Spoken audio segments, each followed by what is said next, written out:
এবারে নির্বাচনে আব্দুল আউয়াল মিন্টু কিংবা পুরান ঢাকার এনায়েতুল্লাহকে ছাপিয়ে শত কোটির সম্পদে এগিয়ে ইসলামী আন্দোলনের জাকির হোসেন পাটোয়ারি। লক্ষ্মীপুর ১ আসনের ওই প্রার্থীর সম্পদ ১২৬ কোটি টাকার, আছে ৪২ একর জমি, ডজনের বেশি ফ্ল্যাট ও ৮টি গাড়ি। অনেকের মতে লজিং মাস্টারি থেকে মাত্র ২ দশকে হয়েছেন অঢেল সম্পত্তির মালিক। ফলে প্রশ্ন উঠেছে উৎস নিয়ে। মাইনুল হাসানের রিপোর্ট। জাকির হোসেন পাটোয়ারি ইসলামী আন্দোলনের এই প্রার্থী লক্ষ্মীপুর ১ আসনে লড়ছেন হাত পাখা প্রতীকে। এলাকার উন্নয়ন, কর্মসংস্থান কিংবা স্বাস্থ্য শিক্ষার মান বাড়াতে দিচ্ছেন একের পর এক প্রতিশ্রুতি। তার এসব কর্মকাণ্ড গণমাধ্যমে খুব একটা জায়গা না পেলেও আশ্চর্যের তথ্য হলো সম্পদের বিচারে তিনি শীর্ষদের কাতারে। অর্থাৎ শতকোটিপতি আব্দুল আউয়াল মিন্টু কিংবা এনায়েতুল্লাহকে ছাপিয়ে তার সম্পদ ১২৬ কোটি টাকার উপরে। অনেকের মতে তার একার এই সম্পদ তার দলের সম্মিলিত সম্পদ থেকেও বেশি।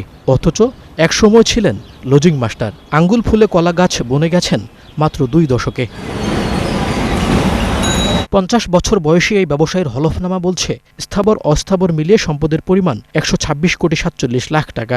বিভিন্ন ব্যাংকের ১০টি অ্যাকাউন্টে জমা ২.৫ কোটি টাকার উপরে। আছে ৮টি গাড়ি, যার মূল্য দেখিয়েছেন ১,৯৩,৪৫,০০০ টাকা। Al Madina pharma, marigold properties, smart shoes সহ 10টি কোম্পানির বন্ড ও ঋণপত্রে বিনিয়োগ ৩৬ কোটি ৩৭ লাখ টাকা। স্বাধীনতা রক্ষায় একটি ন্যায়ভিত্তিক, মানবিক ও সমৃদ্ধ বাংলাদেশ গড়ে তোলা। নথি বলছে বনানীতে ৩,৫০০ বর্গফুটের একটি বাণিজ্যিক ফ্ল্যাট রয়েছে তার। এছাড়া তেজগাঁও, রাজাবাজার, সেনপাড়া, কাফরুলে আছে আরও ১৫টি ফ্ল্যাট। ঢাকা, নারায়ণগঞ্জ, মানিকগঞ্জ, লক্ষ্মীপুর সহ দেশের নানা প্রান্তে আছে ৪২.৫ একর কৃষি ও কৃষি জমি। যেখানে হকের আলোচনা হয়, সত্যের আলোচনা হয়। হলফনামায় সবশেষ বছরের আয় দেখিয়েছেন ১৮ কোটি ৭৪ লাখ টাকা, যেখানে ব্যবসা থেকে আয় ১৮ কোটি ২২ লাখ। এছাড়া ভাড়া, চাকরি থেকে আরও ৫১ লাখ। সব মিলিয়ে আয়ের বিপরীতে কর পরিশোধ করেছেন ৭.৫ কোটি টাকা।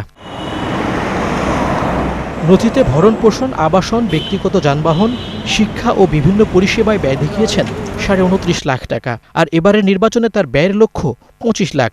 হলফনামা অনুযায়ী ব্যাংকে তার ঋণ আছে ৫১ কোটি টাকার উপরে। এই জাকির পাটোয়ারি সাহেব, সে কি আপনাদের টাকা আত্মসাৎ করবে, চুরি করবে? মইনুল হাসান, ৭১, ঢাকা।